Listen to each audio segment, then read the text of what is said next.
Okay, we were talking about advanced inheritance topics and concepts. Last week we were dealing a little bit with the ideas of how you extend a class and the things you can and can't do with a class. Like, for example, a final class. Um, can someone tell me if you can extend a final class or not? Does anyone remember? I think no. That's correct. Anytime you make something final, you have locked it down. And the idea behind making a class final is you're saying that this is it. We don't want anyone to try to extend this any further. We just want them to use it, and that's it. Now, when we talk about extends, um, we're going to be looking at other polymorphic ideas. How you can make an object further be something else and still maintain some of that original functionality that was available. All right, so this week primarily you're looking at how to create and use an abstract class. You're looking at dynamic method binding. You're going to be looking at creating arrays of a subclass of objects, how to use an object class and its methods. And we've already talked a good deal about the object class, like the toString method and hash code and so forth. But this week, again, it touches on those concepts. And then we're going to be looking at how you can use inheritance to achieve some good software design. Now, there is an appropriate place for when you want to extend something and when you don't want to extend something. If you get into a practice of extending every class to drag along previous functionality, you can actually put yourself into a corner with that class and lock yourself down from being more flexible. So there is a limit on how much you want or should extend classes. And then we're going to be looking at the purpose of creating and using interfaces. Interfaces are a very unique subset of Java classes, and how you use them. There's specific examples for it. Now, with interfaces, some of the most I guess I could say some of the most modern uses of them now are with what's called lambda and functional expressions. And these are more bleeding edge, but you can actually use or extend an interface in your class and create what's called an anonymous inner class with it, where you actually provide the implementation inside your class as a sub inner class. And we'll talk about how to do some examples of that as well. And then finally, we're getting to the topic of packages. In IntelliJ, we've been using packages somewhat in how we create a class, how we arrange our classes within a project. Some of you are pretty familiar with it because when you go to use IntelliJ and you use the template for creating some of the command lines, it'll ask you for the package name that you want to specify. So, for example, some of you might put com slash your username, or for example, I've used for a long time com slash MDR solutions. For packages, the reason we use packages is we're trying to wrap up code in a reusable unit as a library to something else other folks can use. And the way that we reference then the classes in that package, or that jar file is what we typically call it, is by using the package name. So we would say com.mdr solutions dot whatever the name of that class happens to be. Okay, so let's talk a little bit about an abstract class. And over here on my right, I have an example abstract class that I've created called animal. Now, one of the things that you'll notice is that the abstract class, it must include the name abstract if it's going to be an abstract class. And you can see that with the keyword right here. Can everyone see that? Yes. Yeah, so the other side of an abstract class is that there's usually some method that we declare as abstract. Now, in this class, we have a abstract method called speak. And I could also include another abstract method, and I could call public void use. And this method then would be available. Right? This method would be available to any class that extends from animal, just like we did before last week when we were looking at regular extensions. However, you'll notice that in this case here at line 2, it says abstract void speak, and there is no curly brackets that specify the implementation. All we're saying here is that this is abstract. We're saying that every animal should speak. And that's all that's saying. When we extend from the animal, we either have to make the class we're extending from abstract, or if we don't, we have to, when we extend from that class, we have to implement the speak method. All right, so when you're declaring an abstract class, you use the keyword abstract. You provide the superclass from which all other objects can inherit. So for example, public abstract class animal. And that's what I've done here, public abstract class animal. All right, any questions so far about abstract classes? Abstract classes, you can almost think of them like a template. It's a design methodology that when we're going to create other classes from it, that we want those other classes to implement, right? All right, so an abstract class typically has an abstract method. It doesn't have a body, and you can see that here. There's no body to the speak method. There's just the method signature itself. It does not have curly braces, and it does not have a method statement. It's just an abstract template, so to speak. Now, to create an abstract method, you're going to use the abstract keyword. You have to use that, otherwise the compiler is going to complain. And then the header must include the method type, the name, and the parameters. So in this example, we see that it's going to return void. However, it could very well, just as well, return a string. And it would still be an abstract class because we've declared it abstract. We could also make the access modifier. It could be public. If we don't provide anything, it uses the default. If we can also declare it protected. Now, you cannot declare an abstract method private.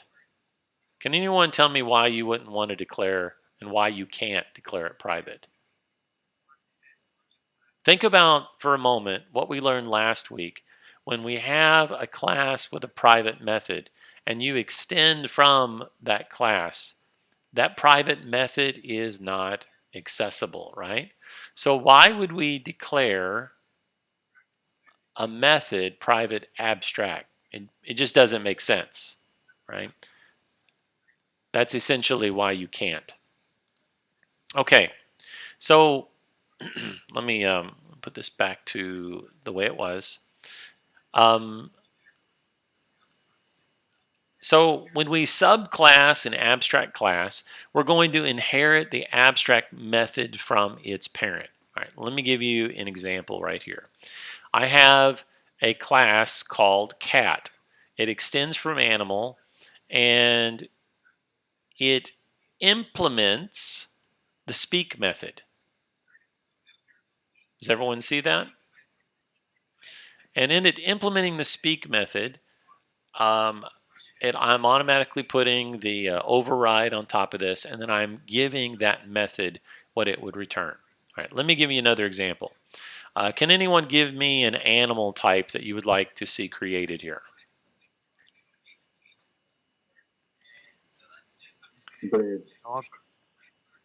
Well, I already have a dog. Someone's what was the other one? Is Bird. Bird. A bird. Yeah. Okay. So we're going to create a bird. And with our bird, we got public class bird. We're going to extend from the animal class. And IntelliJ is going to complain a little bit. Now, the reason it's complaining is that if we tried to compile this at this point in time, it would not compile because you're required to implement the speak method. Otherwise, what I have to do at this point is I have to say public abstract class bird extends from animal. And then by default, I'm able to get away without extending it, without implementing the speak method. But in this instance, IntelliJ is going to prompt us. And so we're going to implement the methods. So we implement speak. And what does a bird do? It chirps, right? Chirp, chirp, chirp. All right, very basic. So what we've simply done is we've extended from the parent class animal, and we provide the implementation for the speak method. So if you look again back at the animal, here is speak, it's abstract, and so in our bird class, we are implementing the speak. And when we say implement, we're saying we're going to make the bird do what birds do. They chirp, chirp, chirp, chirp, chirp. Okay? All right, so we subclass the method, we override the empty superclass method. All right. Every subclass object is a superclass member. So we can say a bird is it's an animal.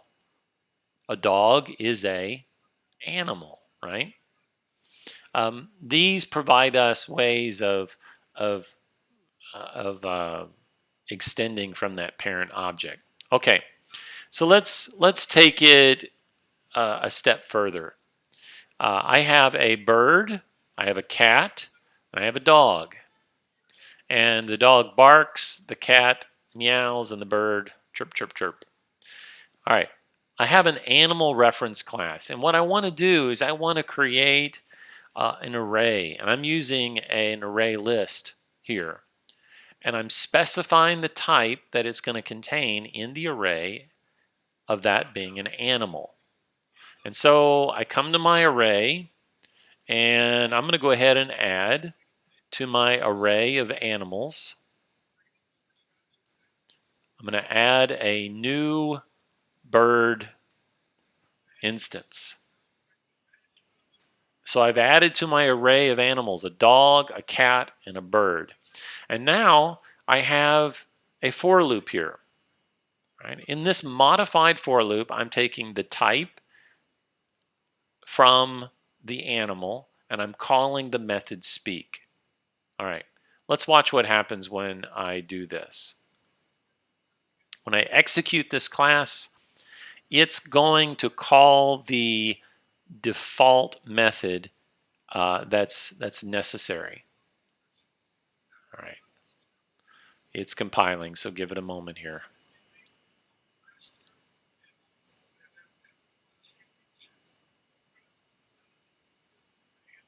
Boy, it's taken a long time. All right, checking sources, it's building. And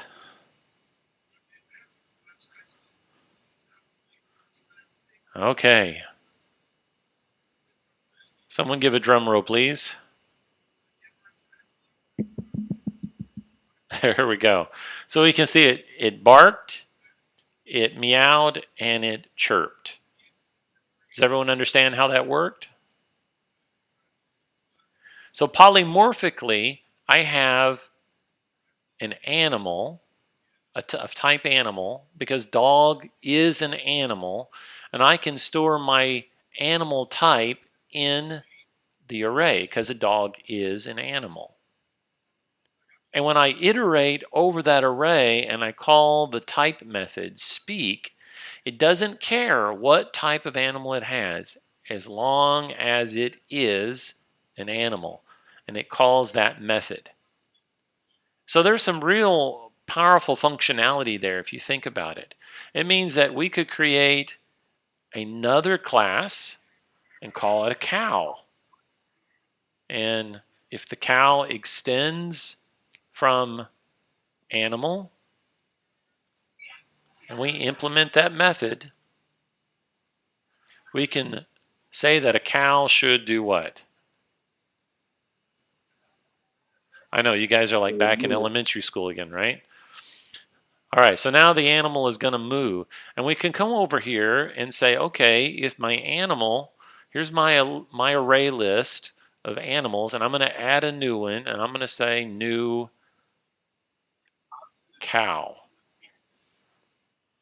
So I've added a cow to that array list, and then if I run it again, it's going to give me that new animal speaking, right?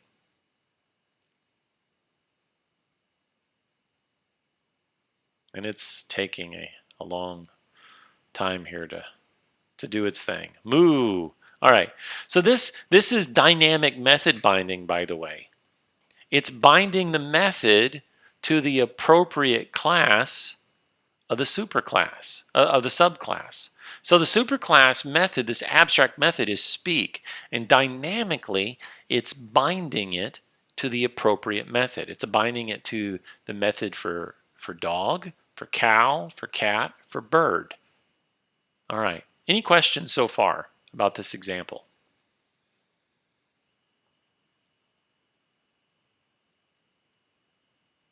Okay.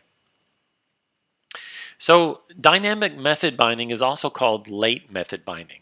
And we know this because it doesn't really call, when you compile it, it doesn't really care. It only cares at runtime. And so this makes your applications very flexible because you can do some things through some other concepts later that Java allows where you can inject types and it will automatically call them. It'll call those types of objects that extend from the parent. Okay. All right. So again, here we have the example. In this example, it's pretty straightforward. We have a new cow being assigned to an animal. And that's totally appropriate because you can always do that if it is that type of animal. So animal reference, it's an abstract animal, it's an abstract class. But if we provide the implementation with a cow, it's perfectly legal to do that. Here we're providing it with a dog and so forth. Okay. This is useful especially when you want to create methods that have one or more parameters that might be of several different types.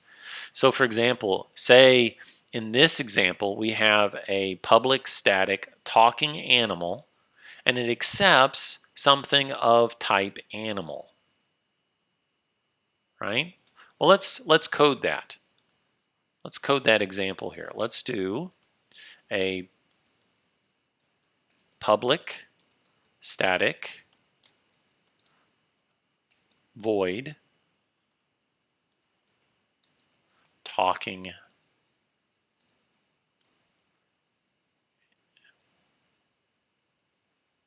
I can't spell animal. There we go. And the parameter it's going to take is an animal. Now,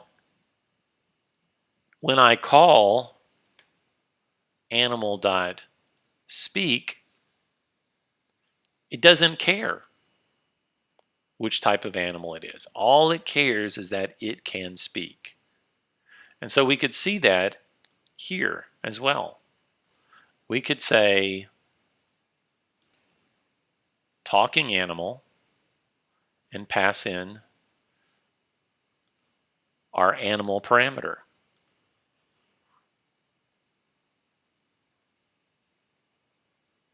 Does everyone see that?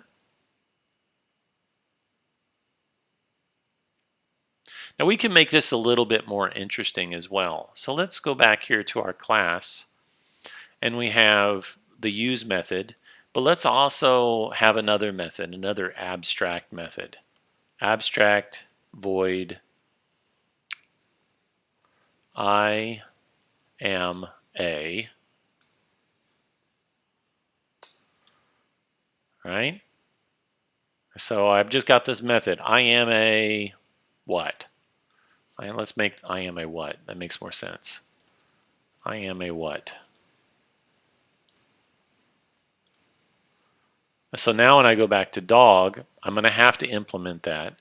And I can do that in IntelliJ by clicking on this, implement the method, right? Or I could say public void I am a what? Mr. Rogers. Yes. Omar is in. Omar is here. Okay.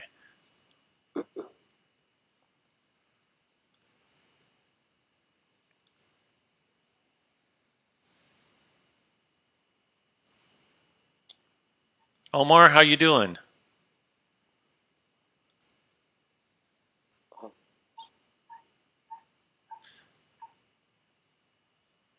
Okay.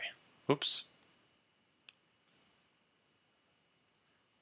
My mouse is going crazy on me. There we go. Okay, so let me go back into here. So we have an I am what, right? So public void, and notice that at this point you don't have to have an override, but it's a good idea to do that. So we're going to say I am a what? Well, we're going to say system out print line. How about I am a dog, right? And we could do this across all. What happened? There we go. We could do this across all of these, but we could also do some pretty cool things too as well. We could say cat dot class dot toString.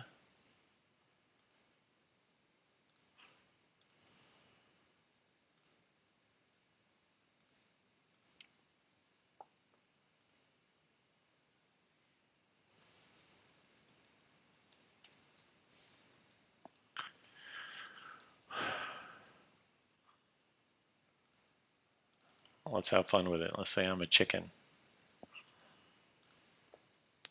And then we have our cow here.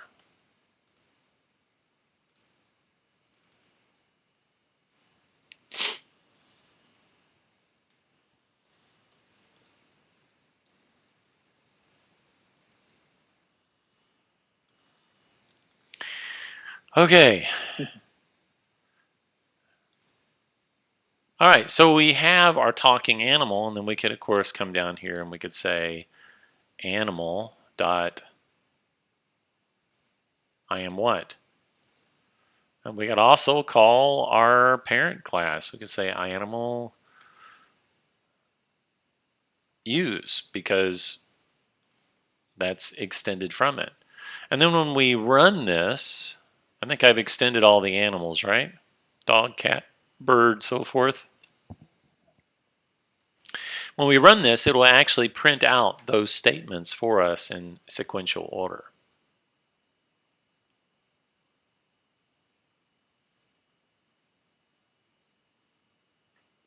There you go. So you have bark, I'm a dog, I'm being used. Meow, class cat, because I grab the name reference from the class.toString instance. Chirp, chirp, chirp, I'm a chicken. Moo, I am dinner, right? So those are all examples of how we can pass in the reference of that parent class. And this is using inheritance, the concepts of inheritance and polymorphism. Okay, any questions so far on what we've done?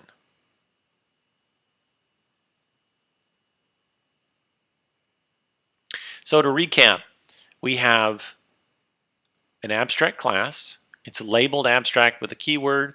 We have two abstract methods.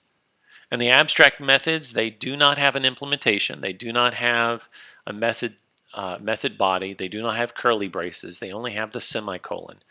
And by the way, you have to provide the semicolon here in this instance. If you don't provide the semicolon, you'll get a compile time. Semicolons are a line statement that's needed by the compiler to identify that this is the end of the statement. Typical statements, they end with semicolons. Typical code blocks, they have curly brackets, but because we're saying abstract, we have to have the semicolon. And this makes up an abstract class. When we extend from that abstract class, we have to implement the abstract methods, which are speak and the other method, I am what. We don't have to implement the regular method because it's not abstract. Now, you could override it, public void use, and we could just annotate this and say override and system out print line. I like being used and petted and walked and of course if we run our animal reference again, when it gets to the dog, it would use that late method, that late dynamic method binding to figure out which method it was going to use. So if you look again at the dog, it says I am a dog. But the other classes, they don't override that method. All right, any questions so far before we go on? Okay. So again, here you can see the example that's in the PowerPoint slides. We have a talking animal demo. We have a dog is a dog. And then in this example, they're not using animal, which is fine though, because when you pass in dog, a dog still is a animal because dog extends from animal. The same for cow. And here they're setting the name. And you could get all of that information from it, from those objects. Okay. So we create the superclass reference. We treat that subclass objects as superclass objects. So when I created the superclass reference of an animal, we're utilizing that superclass reference. Even though bird is an animal, now we're saying bird is being used as if it was the superclass reference. And in the example I'm using here, I'm not using an array, but I'm using just an array list. But very easily, we could make this an array. So for example, if we said animal bracket equals new animal bracket, specify the number. And then in here, we would say bracket 0, bracket with subscript 1, bracket with subscript 2, bracket with subscript 3. And then, of course, we would just do this.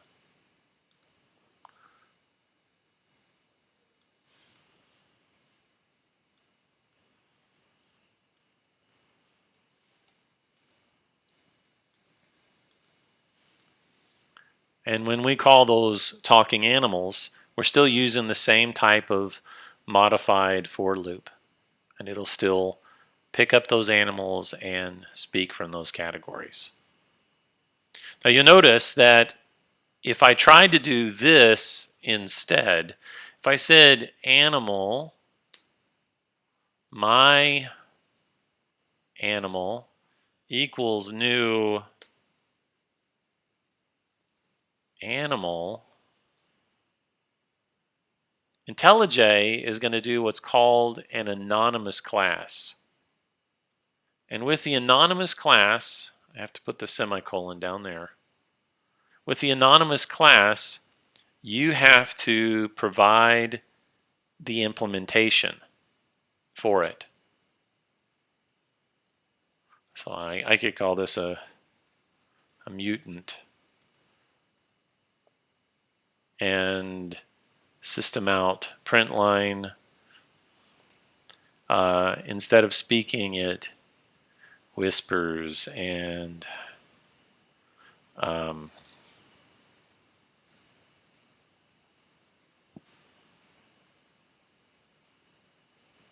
system out print line. I am a mutant, right? And then I could add this extra anonymous class in here and say animals bracket 4, which is the 5th animal, right? And I could just say mutant.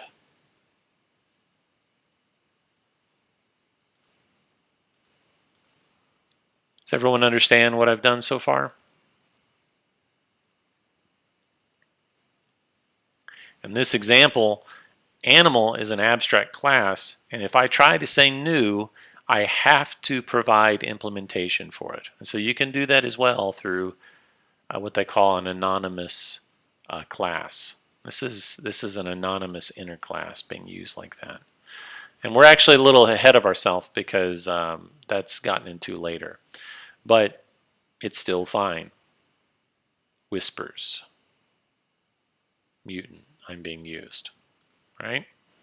And you could as well say at override void use and override that method as well. You could do that. Okay, let's go on here. So we've mentioned this before. Every Java class is an extension by default of the object class. Okay, and I've talked about this quite a bit. Even this abstract class, it by default is an extension of the object class, which means that it's going to have certain methods available to it automatically. And those are, if you remember, what's the first one? It gives us a string object. What is that method called? Do y'all remember? You guys are awake, right?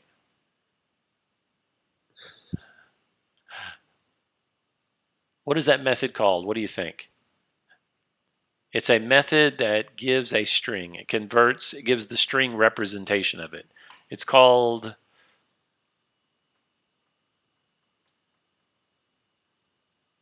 anyone want to try to guess? ToString? Very good, toString. Yeah. Every object class has a toString method. And so in the same way, you could come down here and you could say in my mutant class override public void, whoops, see public string to string, because toString is in the object class. And even though this class here, we don't see this toString method. It's automatically available to you. Okay, let me take these back out for a little bit.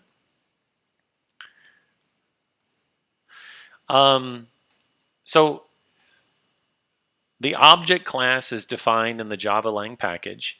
It's imported automatically. It includes certain methods for use or to be override. And these methods are, for example, the clone method. So for example, you could say in here, let's make this a 6, and we're going to say animals. I haven't ever tried this before, but I know it works. Mutant, and we're going to call the clone method. Oh, shoot. Okay, I can't do it like that. I have to, I forgot. All right, but you can clone your objects and it'll return a copy of the object. You can get whether the object is equals because this is a method that's available to all objects. You can finalize, so you can call the garbage collector and see if there's no more references to it. Garbage collector will kick off and it'll collect it from memory. You can get the class name, which returns the object at runtime that it belongs to. You can get the hash code, which is a hash code value for the object. You can notify, which will wake up threads using that object. You can notify all. You can get the toString. You can wait, which causes a thread to pause, the method invocation for it to pause. And you can give the amount of time and the amount of time in nanoseconds and so forth. All right, so the toString method, it converts the object into a string. And by default, this is going to be the class name and a sign and the hash code. That's the default toString method. But in your classes, for example, you could give, you could override it. And in your overriding, public void, oops, I keep messing that up. ToString return, you could just say cat.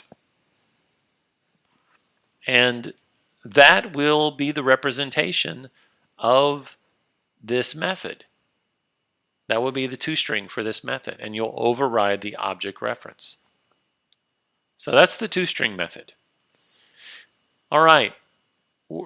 So you can, like I just demonstrated, you can overwrite this. Sometimes it's more important when the data that you have, say that you have a method in here called private string name, and we want animal to have another abstract method. Let's call this string name get name, right? And so we could make sure that all of these have to implement that method, implement the method for get name. And we just say, whoops, this name. And that becomes important in our toString because in your toString method, you can actually say in your toString to use part of the identity of what this class is. So say that your toString, you always want to return the name of the dog. You could have that included in your toString method. And there's other parameters that maybe you want to include in that.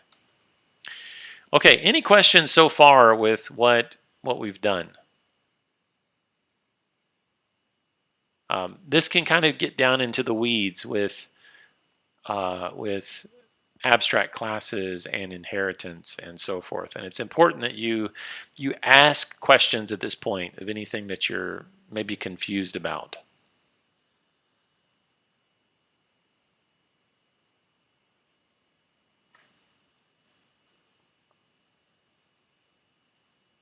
Okay. So in this example in the PowerPoint slide, they have a bank called test bank account. And the bank account accepts two parameters. It looks like an account number and an amount, right? And then they're calling my account toString. So just for a quick example here, I'm going to create another class, and I'm going to call it bank account. And I'm going to make my bank account abstract. Because why? Can anyone tell me why I would make my bank account abstract?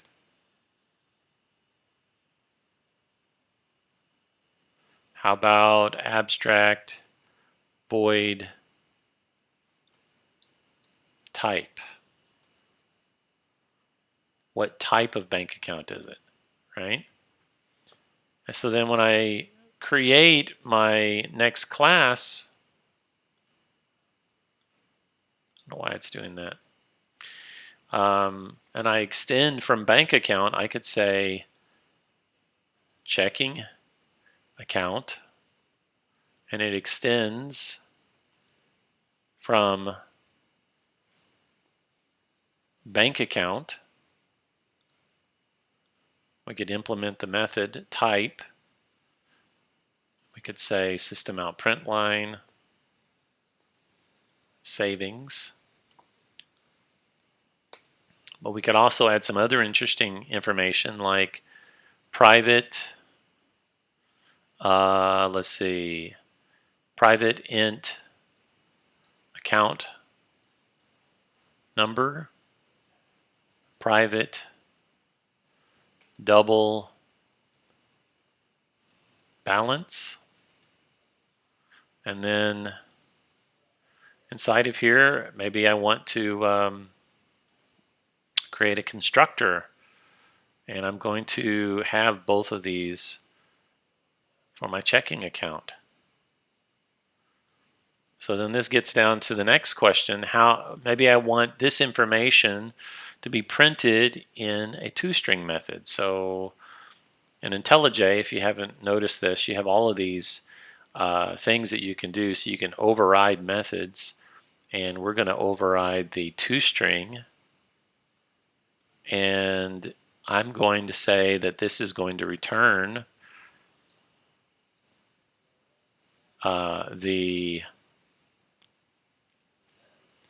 let's do this. Let's make this a banking account is going to return a string instead of a void.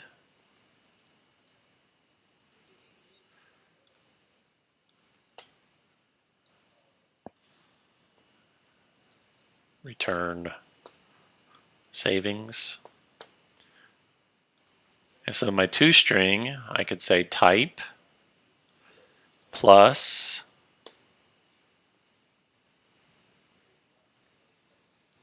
the account number plus the balance. And to make it readable, we'll just put in account number, put a comma, we'll say balance, right? And so now we've got this object that you can input the information. It's very basic. So then we could come over here and create a class then to test our bank account. We'll just call it test bank account, just like we previously had. And I'm going to just say public static void main method. And so I have a bank account. I'm going to call this my savings equals new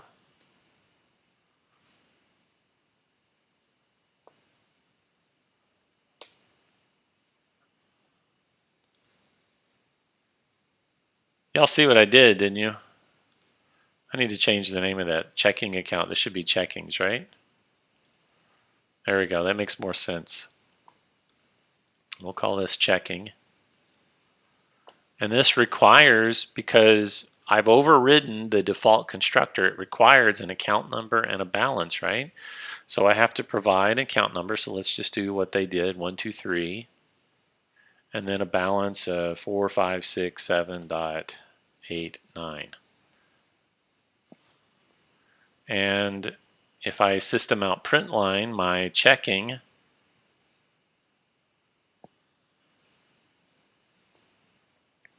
I do a toString on this,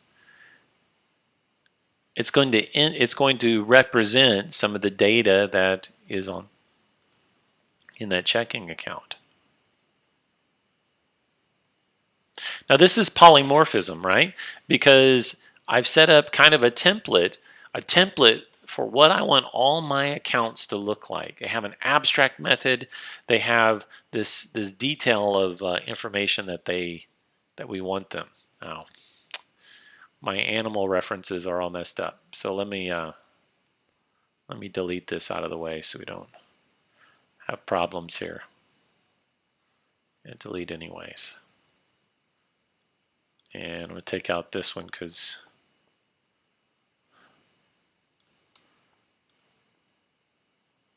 all right, let's run our test bank account again there. When in IntelliJ, or even in Java, when you're compiling something and they're all in the same level, they have to all be compilable. Otherwise, the reference is it expects those classes to be possibly used in your class. And so if another class you've written is not compilable or has an error in it, it'll cause the current class you're working in to as well not be compilable. So just kind of a rule of thumb here as we're coding.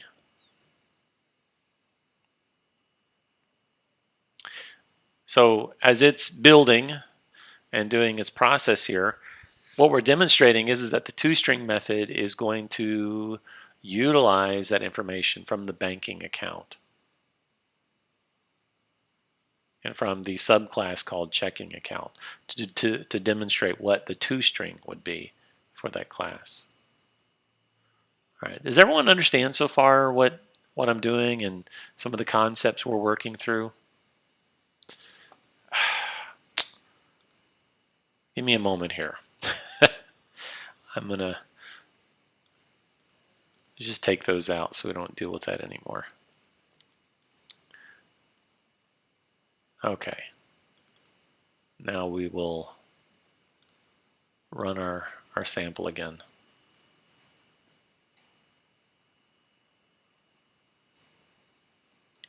You guys are awake, right? Yes, Mr. Rogers. Okay. Mr. Rogers. All right.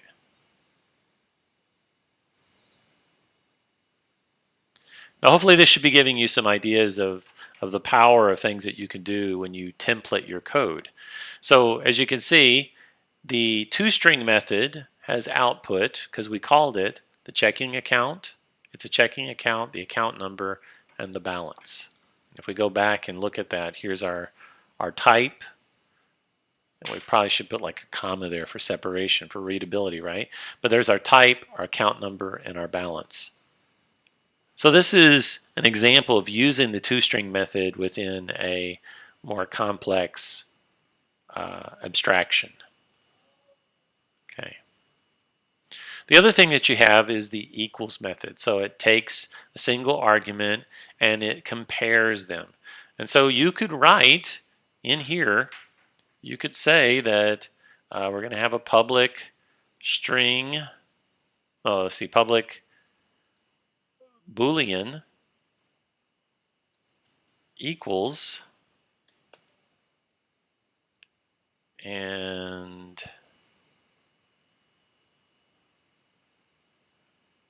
let's put the override on that.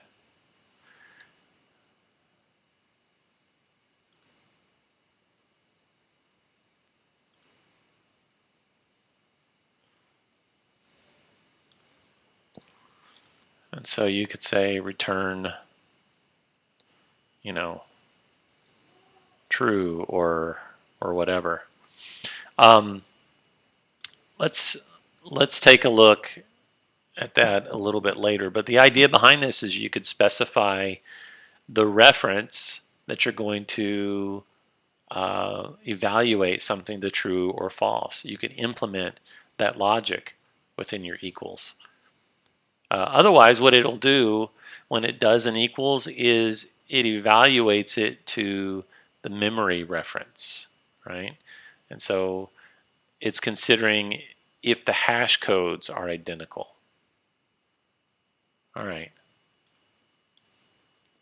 Let's see here. So here's an example. If some object equals some other of the same type, then it's going to output them. So you can override those, and you can say that this and evaluate everything within the account. You could be evaluating things like this balance. Does it equal the type of balance that comes in that you're passing into the parameter? And you could say if that is true and this is true and that is true, then return true. And that's how your equals method would work. Okay. Now it's important that, especially if you're going to compare objects, you'll have to write your own equals method, and that's how you would do that. All right, so the object method in the hash code, it returns an integer representing the hash code. Whenever you override the equals method, you should also override the hash code method. So the equals objects should have equal to the hash codes. This is a very common mistake when developers are working on custom classes and they're trying to say, okay, how can we compare if someone gives me a checking account and I want to compare it to another checking account? Are these the same? Well, you'll always have to override the hash code. Otherwise, you're going to run into problems when you're trying to do those comparison of objects and so forth. Okay, so here's an example of them overriding the bank account. So you have the parameter that's passed in. It's a bank account object. It's identical. And we're saying if the account number is equivalent to the reference to the second account num and the balance, then return true, else return false. And then we also have the result. Okay. This is very important that that you kind of understand this principle when you're looking at collections. The collections have compare to methods, and the compare to methods they operate very much the same way. And so if you're comparing objects, this is how you would do that type of comparison, whether it's equal or not. Okay.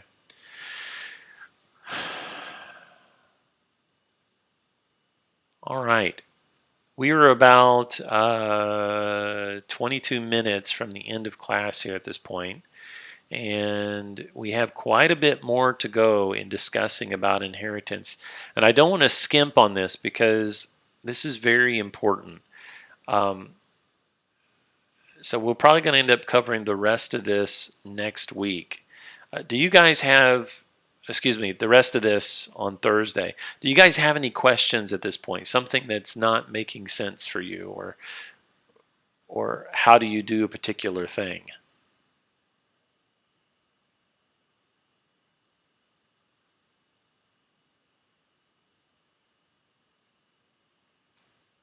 No questions. So if I gave you all a quiz, you all could all pass the quiz right now. Mr. Roger, this is Winnie. Yeah. How about I'll try to work on some of the homeworks and get back to you if I have any trouble with it. Okay. On Thursday. Yeah. Yeah. That's a good plan for a lot of you all. I do have a question for you guys. With everything going on right now with the lockdown, the quarantine, I'm hearing that some professors are having class next week. I was told that it was spring break. What are you guys doing? Are you going to class next week, or are you out? No, I don't think we have class. I don't think we have class. Yeah, I don't think so. I have class for speech communication Okay. next week. Yeah. All right. They haven't really released an email to us. Who's that? Oh, Steven. Yeah, I'm sorry. What did you say, Stephen? Oh, they really haven't released an email to us yet from my teachers Okay. specifically. Yeah. Okay. I've been trying to figure out how we're going to map out the rest of our last couple of weeks here, and if we're not having class next week, that means that I have to kind of squeeze some things or eliminate something at the end of from the textbook. So it's really what I'm trying to figure out for you guys, because we were off sort of a week already, if you remember, and I don't think we did any lectures per se, but you all still went over the material, right?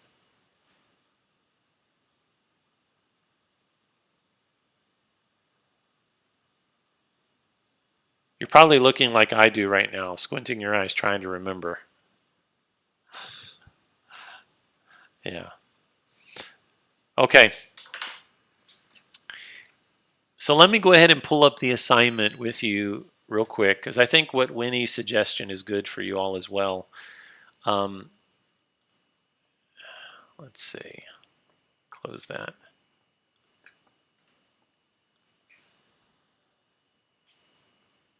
Can y'all still see my screen? Yes. Vehicle. Okay.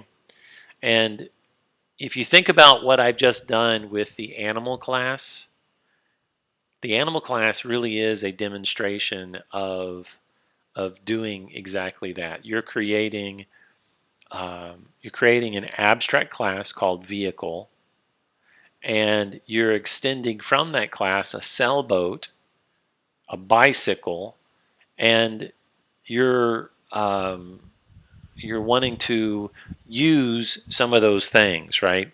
So you're looking at the vehicle and you're trying to figure out how will the vehicle test or demonstrate the abstract method, the implementation of it. So if you look at the statement, it says page 518, you do it, create an abstract class called vehicle and subclasses called sailboat and bicycle. So from right here so far, what I've demonstrated, that should be fairly straightforward. I've demonstrated that with a checking account. I've demonstrated that with the animal classes that we just did. And then we tested those classes through an animal reference class. We also tested it through a test bank account, right? So this is a driver class that uses them to show how the classes work. So one of the things that you have to ask is, what is the abstract method that your vehicle will use, right? All vehicles do something. They go, they move, right? And so you'll need to demonstrate implementation of a go method or a move method. Do you guys follow me? So your move method or your go method it's going to be abstract inside your vehicle class. And as you extend from that vehicle class, your sailboat and your bicycle then will implement either the go or the move method, whatever you call it. And as far as implementing it, you just inside of your method, just use a system out print line and say, I am pedaling or I am sailing, right? That's how you would implement it, just to demonstrate that you're calling something different. And then on 529, you have what's called a vehicle database. And so you're going to reuse some of those vehicles again, right? But you're going to create an interface. And this is the part we haven't got to yet, okay? So in this part, you're going to create an interface called insured car. You're going to create an interface called insured, and then you're going to extend from it an insured car, which it inherits from vehicle. So if you think about it, in the first part, you're creating a vehicle abstract class and two classes from it, sailboat and bicycle. In the second part of this coding assignment, you're creating an interface called insured, and then from that you have an insured car that inherits not only from the interface insured but also from vehicle. So what I think you guys should do just for the first part to make sure you got this down is do page 518. Practice doing that, right? That should help you to master that part. And if you're feeling lucky, you could go ahead and jump into the interface method, the interface part of the assignment. Okay?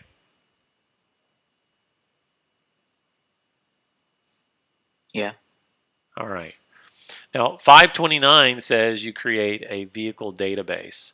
And so vehicle database is just nothing more than you're going to do an array list.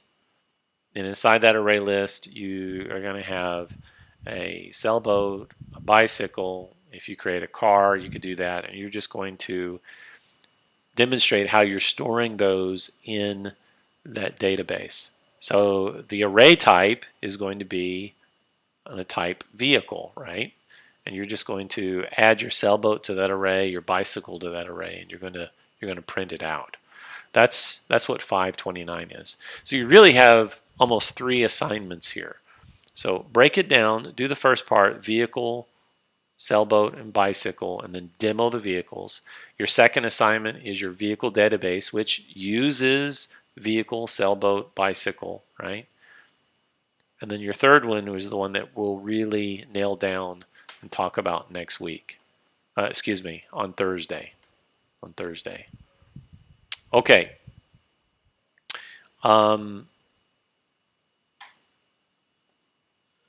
Let me demo these without using the exact names because I really want you to work through them, right? So we have, in principle, we have our banking account. Let me take this out here.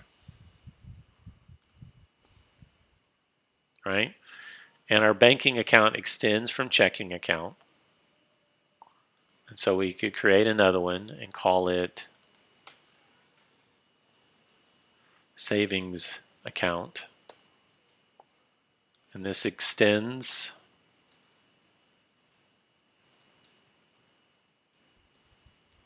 from bank account. Conceptually, this is all exactly the same to what you're doing over here for vehicle, right? Yeah. So here we're going to say this returns, I'm going to have it return a string literal called savings. So I have my banking account, I have my checking account, and I have my test bank account. And so then I'm testing the savings account. I say banking account savings equals new savings account, and then in my savings account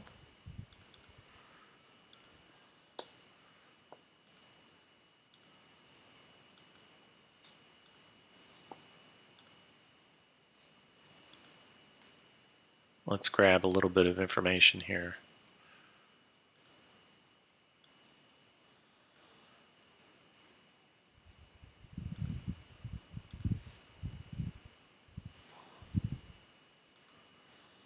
We're going to say this is our int account number double balance. This account number equals account number, this balance equals balance. So now we're testing it. Say this is 234 and my savings is, it's not really my savings, but there you go. So this is testing it, right? We're just outputting kind of what these are. And so we could say output checking, toString, system out print line, savings, toString. And then when we run that, we have demoed the bank account, or we've tested the bank account. So that's the first part. But what you're going to do is, again, you're creating the vehicle, which is analogous to our abstract class. You're going to create a sailboat, which is analogous to a checking, a bicycle, which is analogous to a savings, and then a demo, which is analogous to our test bank account. And that's you're going to just demo that, right? And of course you can see here that when I call the toString on savings, because I haven't overridden the savings, I have the class name and a representation of the hash. Whereas the checking, I have overridden the toString and it gives me that information. Okay. Guys, if you have any questions, I will stay online with you. O'Neill, you were the one who was asking me the question earlier, correct?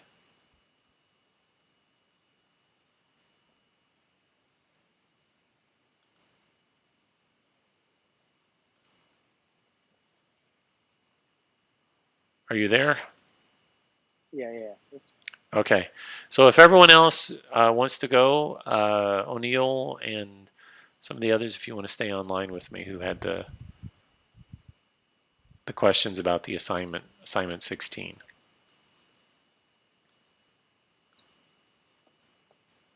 All right. Thank you, Mr. Roger. Yep. Bye. I will see you Thursday, Awesome. and we'll work through interfaces and how that lays out with the rest of the assignment. Thank you. Okay. Bye. Take care, guys. Be safe. All right, thank you. Be safe. Yeah, wash your hands. Practice good hygiene. Yeah, indeed. Indeed. Mm-hmm. Okay. Refrain from going out. That's the truth. The rest of you folks, are you wanting to chat with me a little bit about the assignment 16?